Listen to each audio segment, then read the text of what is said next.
C'est un peu une histoire familiale pour le roller. Je suis arrivée dedans, je m'en suis même pas rendu compte en fait. J'ai été vraiment baignée dedans. Je suis née avec des rollers puisque mes parents se sont rencontrés au roller, ma tata et mon tonton aussi. Toute ma famille faisait du roller. En fait, mes frères ont commencé du coup, vu qu'ils sont plus âgés que moi. Et en fait, j'ai suivi la lignée familiale et je suis la seule survivante aujourd'hui au sein du roller en équipe de France. Donc j'ai commencé le roller dans la région toulousaine, dans le club de l'ONAC, parce que j'étais hyper actif à l'école et puis j'avais quelques petits problèmes de comportement sur rester calme à l'école et tout ça. Et du coup, ça permettait de faire du sport à l'âge de 3 ans. Mais c'était pas facile pour mes parents de trouver un sport parce que normalement c'est à l'âge de 6 ans qu'on peut commencer le sport. Et du coup, il y a mon frangin qui est plus grand, donc c'était cool, j'allais avec lui pour se dépenser. Et du coup, j'étais un peu plus calme à la maison pour mes parents. Rencontrer, où je l'ai vu en tout cas, c'était à Valence d'Agen, un championnat de France. Et il m'énervait, je l'aimais pas. C'est un peu délicat de dire ça, mais c'était quelqu'un que j'appréciais pas forcément parce qu'il rendait une image que moi j'aimais pas et que je suis pas comme ça. Et en fait, après moi j'ai appris à creuser en équipe de France et puis finalement il s'est mis à m'embêter, à me piquer ma casquette. Et du coup, en fait, ça a fait un petit peu un coup de foudre et du coup, depuis on s'est jamais séparés, quoi.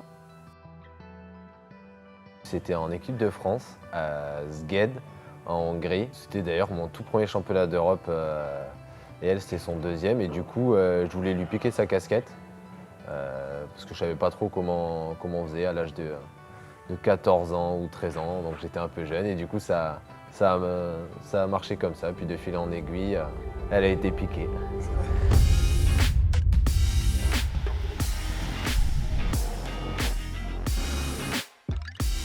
L'équipe de France, ça représente le but d'une carrière. En fait, c'est d'atteindre ses objectifs. Et avant d'atteindre ses objectifs, il faut déjà passer par l'équipe de France. L'équipe de France, pour moi, c'est le très haut niveau. On ne peut pas aller plus haut que l'équipe de France. On représente de 1 son pays. Donc quand on est jeune, c'est l'objectif principal d'être en équipe de France.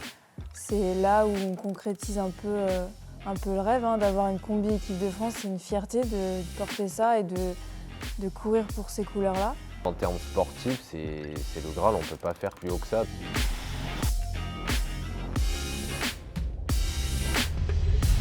Marine, sa force, c'est la persévérance, parce que quand j'ai débuté avec elle, elle était spécialisée sur le sprint. On a choisi d'un commun accord de passer sur le fond. Et d'année en année, elle progresse en termes de qualité physique et puis en termes de résultats, avec son podium au championnat du monde l'année dernière, son titre de championne d'Europe. Martin, c'est aussi un athlète très attachant, mais aussi très sanguin. Donc c'est quelqu'un, ses points forts, c'est quelqu'un qui a investi à 200% dans son projet. C'est-à-dire qu'il a un désir de bien faire dans tous les domaines de la performance et puis avec des qualités, avec une très bonne pointe de vitesse qui est vraiment important dans notre sport. Après voilà, c'est la maîtrise de ses émotions, pour lui c'est ce qui commence à travailler, ça commence à venir, mais voilà, c'est les difficultés, ce qui des fois peut lui faire perdre quelques places. Ça a été une saison longue, un petit peu compliquée, avec des blessures aussi bien pour Martin que Marine. Ils ont fait tous les deux des bons championnats d'Europe, parce qu'ils ont tous les deux remporté un titre. Maintenant, le plus important, ça va être de réussir à gérer la préparation. Il faut à la fois continuer à travailler, progresser, grappiller dans certains domaines, mais ne pas rentrer non plus dans de la lassitude et dans de la fatigue.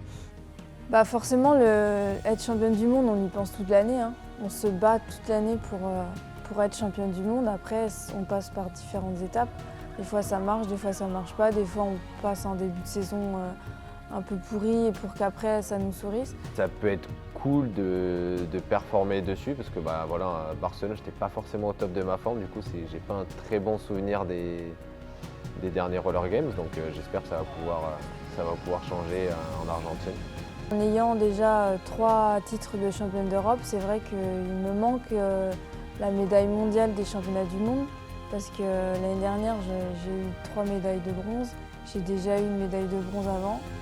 Maintenant j'aimerais avoir l'argent déjà et puis encore mieux l'or parce que c'est ce que moi je vise durant ma carrière. Si c'est à 25 ans et que ce sera cette année, je prends tout ce que je peux de toute façon et s'il faut encore que j'attende 1 an, 2 ans, je me battrai jusqu'à ce que je puisse l'avoir avant d'arrêter ma carrière.